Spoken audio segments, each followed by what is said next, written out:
eu gostava. Sabe quando você gosta do que você faz? Você delira, sabe? Teve uma época que, por exemplo, eu estava cansado de fazer a mesma coisa, aí eu peguei as principais peças de Shakespeare, peguei peças de Racine, tragédias gregas, e transformei, levei para o contexto do Bang Bang. As histórias foram levadas para o oeste americano. Todas as peças, tudo, e ficou muito legal, inclusive.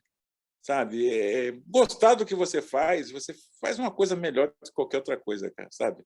Eu gosto muito de escrever. Olha, posso não ser um grande escritor. Eu uso uma expressão que o Stephen King usou uma vez, que ele falou, ele fala no livro dele, se não me engano, é o livro Dissecando Stephen King, que diz assim: eu não sou um grande escritor, mas eu me sinto compelido a escrever. É o meu caso. Eu posso nem ser um grande escritor, candidato viável ao Nobel, mas eu me sinto compelido a escrever. Eu gosto de contar histórias, eu gosto de anotar. Outro dia eu estava aqui em casa, peguei os meus bloquinhos, que eu tenho um monte de bloquinho com anotações, e, olha, tem ideias ali para até o ano de 2200. Só que eu não vou ver até 2200, né? E meu filho não vai seguir minha carreira, ele já está fazendo outra coisa. Ah, sim. Mas eu Talvez tenho você não muito material. seja o melhor escritor, mas o Billy Wolff com certeza é. Ah, com certeza. Ele fazia um charme danado com as mulheres, sucesso impressionante, né? E ficou legal, assim, eu gostava. Tinha, por exemplo, uma que era eu criei a persona dela, era uma bibliotecária aposentada de uma cidade pequena do Texas, que escrevia histórias de Bang Bang baseadas na história real do Texas, né? Que Aí maneiro. eu pesquisava e ela contava as histórias dela lá nos livrinhos, e aí tinha uma biografia, de vez em quando ela fazia um prefácio onde ela dizia: estou passeando na cidade tal, e aí encontrei a história do Pablo Robledo, não sei o quê, e aí começava a contar a história do cara, né? Era uma história dentro da história. Que demais. E a gente tem acesso a esse material hoje ou está tudo perdido Não, na você história? acha, cara, sabe, o pior que você acha, eu achava que, como era um livrinho assim, com uma publicação barata, papel jornal, isso sumia no tempo e no espaço, porque os editores naquela época, o que eles faziam? Eles faziam a primeira distribuição, depois eles começavam a distribuir para outros cantos. O livro nunca... Ele esgotava, porque ele ficava sendo distribuído continuamente, chegava a hora que acabava as edições, né? Então, mas você sabe que eu tenho encontrado muito em sebos, porque tem um público para isso, é impressionante. Você sabe que no Sul tem até um clube de leitores desses livros, né? E eles começaram a publicar agora, eles se juntaram lá e fizeram edições de livrinhos de Bang Bang. Tem também uns caras que fazem financiamento coletivo, que criaram assim, edições luxuosas, com 3, 4 histórias, capa dura, ilustrações de luxo, com esses livrinhos também. É um negócio muito interessante, sabe? Há um E quem tem público... esses direitos hoje em dia? Ninguém, é meu. Porque os editores não tinham muito a preocupação com direito. Tanto é que não tinha direito. Eles pagavam um valor fixo e acabou. Então, os livros voltavam para os autores, né? Sabe? Não tinha essa maior preocupação desses livros, né?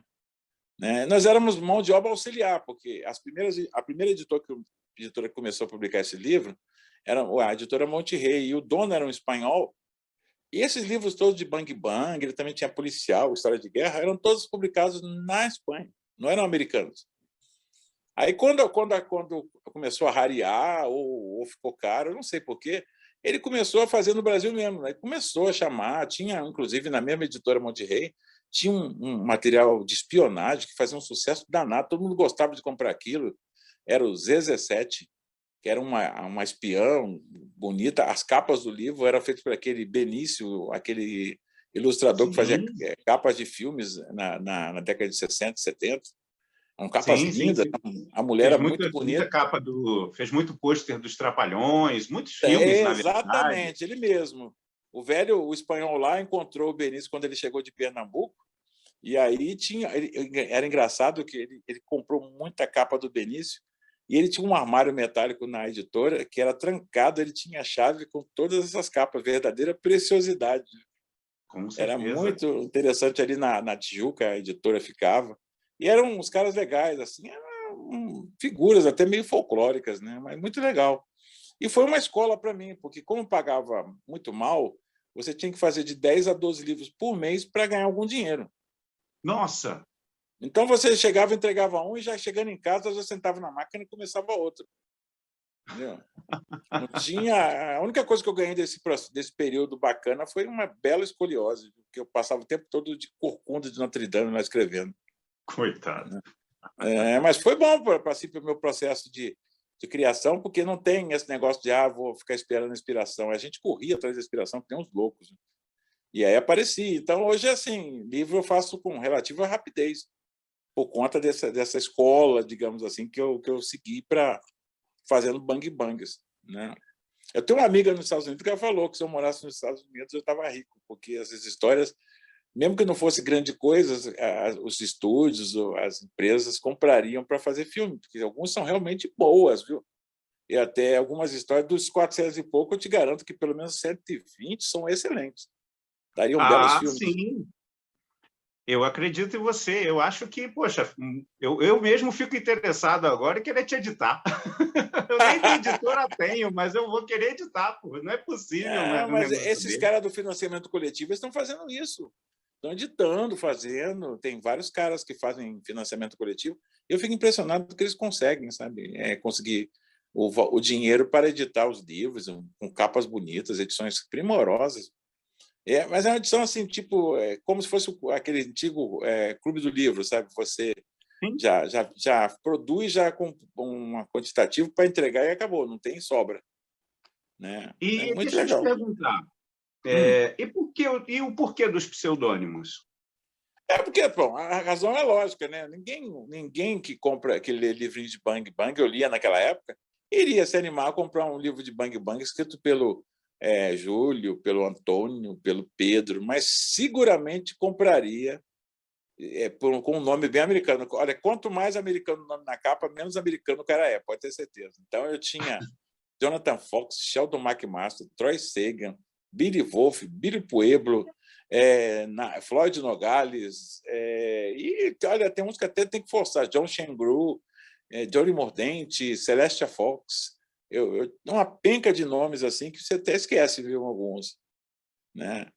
Era impressionante. E tinha mercado naquela época, vendia muito isso, sabe?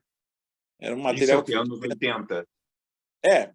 Até esse tipo de literatura começou em meados da década de 50 e foi até meados da década de 90. Depois, inexplicavelmente, sumiu do mercado. Né? Agora, alguns aí estão tentando trazer de volta. Né? Que público ainda tem, sabe?